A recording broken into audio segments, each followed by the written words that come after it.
दोस्तों नमस्कार। चुनाव की गाड़ी हरियाणा से निकलकर अब महाराष्ट्र और झारखंड में पहुंच गई है, लेकिन इसी बीच अब हरियाणा का मामला भी खत्म नहीं हुआ है कि महाराष्ट्र में और झारखंड में चुनाव आयोग पर बड़े आरोप लगा दिए गए हैं।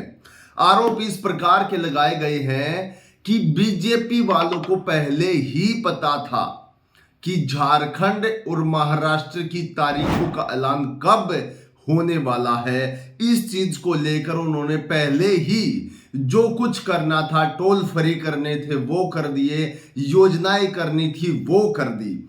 और इसी चीज को लेकर झारखंड मुक्ति मोर्चा की तरफ से चुनाव आयोग को घेरा गया है। लेकिन उससे पहले मैं बता देता हूं कि चुनाव आयोग की प्रेस कॉन्फ्रेंस में आज इन राज्यों की तारीखों का ऐलान हो सकता है कि इनमें चुनाव कब होने वाले हैं। जी हां, लेकिन उससे पहले मैं आपको दिखाना चाहता हूं कि किस प्रकार के आरोप चुनाव आयोग पर लगाए गए हैं और किस तरीके से बीजेपी की कठपुतली कहा गया है। साथियों, एक बार स्क्रीन पर आप देख सकते हैं। स्क्रीन पर आप देख सकते हैं, हेडलाइंस लिखी हुई है, बीजेपी को कल ही मिल गई थी जानकारी, कठपुतली है इलेक्शन कमीशन।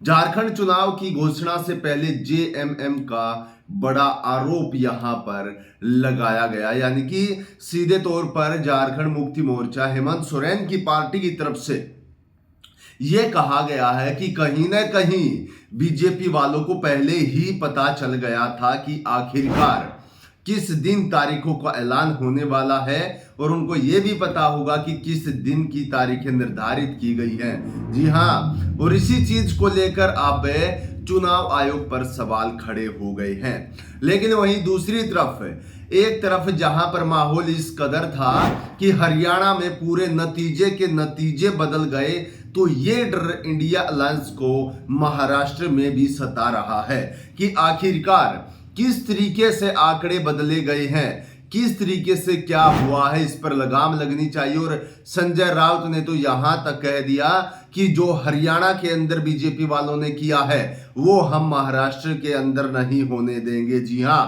आप सभी को मैं बताना चाहता हूं कि किस प्रकार से आज प्रेस कॉन्फ्रेंस करेगा इलेक्शन कमीशन और महाराष्ट्र और झारखंड की तारीखों का ऐलान करेगा। इस पर बड़ी खबर भी छापी गई है, स्क्रीन पर आप देख सकते हैं। साथियों, बताया गया महाराष्ट्र और झारखंड चुनाव का बजने जा रहा है बिगुल, आज होगी तारीखों की घोषणा। और इसी चीज को लेकर शरद पवार की तरफ से भी एक बड़ा बयान सामने आया जिसने पूरे बीजेपी में खलबली मचाकर रख दी है।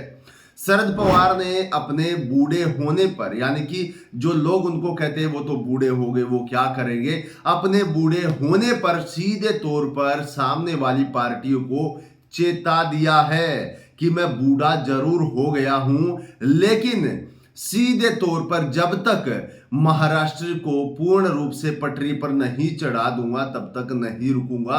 आप स्क्रीन पर भी देख सकते हैं, उन्होंने कहा कि यह बूढ़ा रुकेगा नहीं, भले 90 साल का हो जाए।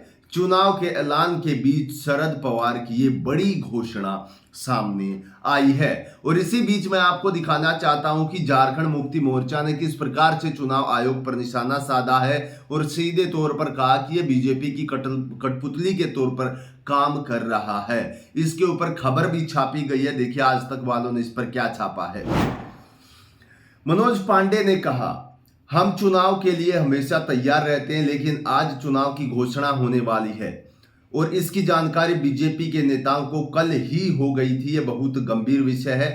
क्या बीजेपी नेताओं के इशारे पर चुनाव आयोग काम करता है? हेमंत बिस्वा शर्मा कल अपने एक बयान में बोल गए कि आज चुनाव की घोषणा होने वाली है।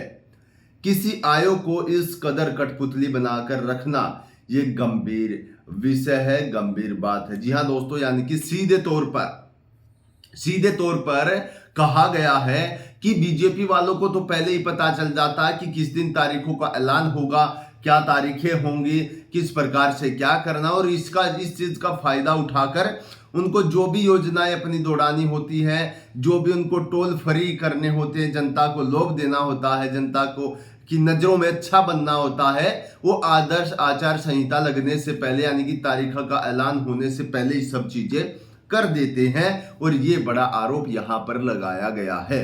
और इसी के बीच में आपको बता दूं,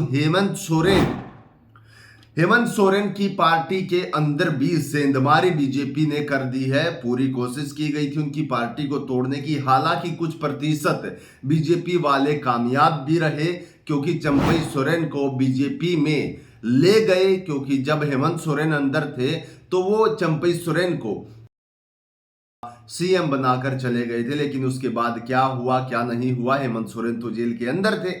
लेकिन बाहर जब हेमंत सोरेन आए और दोबारा से अपना पद संभाला, उस समय पर चंपई सोरेन बीजेपी की शरण में चले जाते हैं। किस चीज का डर उनको दिखाया गया, किस चीज का लालच उनको दिया गया, कोई नहीं जानता। यानी कि उनको पता था कि झारखंड के चुनाव आने वाले हैं, कैसे भी करके झारखंड मुक्ति मोर्चा को तोड़ना बहुत जरूरी है। और इस पार्टी के अंदर भी बीजेपी वालों ने सेंधमारी करने की कोशिश की, जैसा कि हर बार देखा जाता है।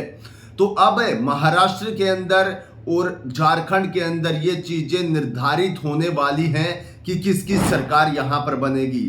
और बीजेपी को अगर यहां से खदेड़ दिया जाता है, बीजेपी को अगर यहां से खदेड़ दिया जाता साथियों, तो केंद्र सरकार जो बैसाखियों पर सरकार चल रही है उसको बड़ी मुश्किल हो जाएगी। नीतीश कुमार हो, चाहे चंद्रबाबू नायडू हो, या और अन्य पार्टियों सहित सरकार चल रही हो, लेकिन ऐसी स्थिति में अगर सीधे तौर पर ये दो बड़े राज्य हाथ से निकल जाते, खासकर महाराष्ट्र, तो फिर बड़ा खेला हो जाएगा साथियों। बीजेपी के लिए मुश्किलें खड़ी हो जाएंगी। उनका जो प्रधानमंत्री लगातार बनने का इस कार्यकाल के दौरान सपना है, वो शायद बीच में टूट सकता है, क्योंकि ये बड़े राज्य बहुत चीजें निर्धारित करेंगे। इसके बाद यूपी में भी चुनाव है, उसके बाद बिहार में भी विधानसभा चुनाव है। इन सब चीजों को ध्यान में रखते हुए कहीं ना कहीं बैसाखियों पर चलने वाली सरकार गिर सकती है, अगर ये बड़े राज्य बीजेपी हार जाती है तो। क्योंकि जम्मू कश्मीर वो हार चुके हैं, हरियाणा के अंदर उनको पूर्ण बहुमत प्राप्त हुआ। अब कैसे हुआ कैसे नहीं हुआ ये नहीं पता, क्योंकि हरियाणा की जो जनता है वो खुद बौखलाई हुई है कि किस प्रकार से क्या हो गया, हमें तो कुछ समझ ही नहीं आ रहा। जी हाँ, और इस पूरी खबर को मैं आपके लिए इसलिए लेकर आया था क्योंकि अब महाराष्ट्र और झारखंड के अंदर चुनाव का बिगुल बच गया है, और चुनाव की गाड़ी महाराष्ट्र और झारखंड के अंदर आज पहुंच जाएगी, तारीखों का ऐलान कर दिया जाएगा। तो जैसे इस पर बड़ी खबर आती है और महाराष्ट्र के अंदर क्या खेला होता है, या फिर सीधे तौर पर देखा जाए तो झारखंड के अंदर क्या होता है, इसके बारे में अगर कुछ भी आपकी प्रतिक्रिया है, कौन वहां से जीतेगा, क्या सेंधमारी होगी, एकनाथ शिंदे। इसी बीच चुनाव से पहले एक बड़ी घटना भी महाराष्ट्र में हो गई, आप सभी जानते हैं। तो इसके बारे में जो भी आपको कहना कमेंट बॉक्स में कह सकते हैं, हमें बता सकते हैं, अपनी मांगी रख सकते हैं। आज की वीडियो में इतना ही। सभी साथियों को नमस्कार, जय हिंद।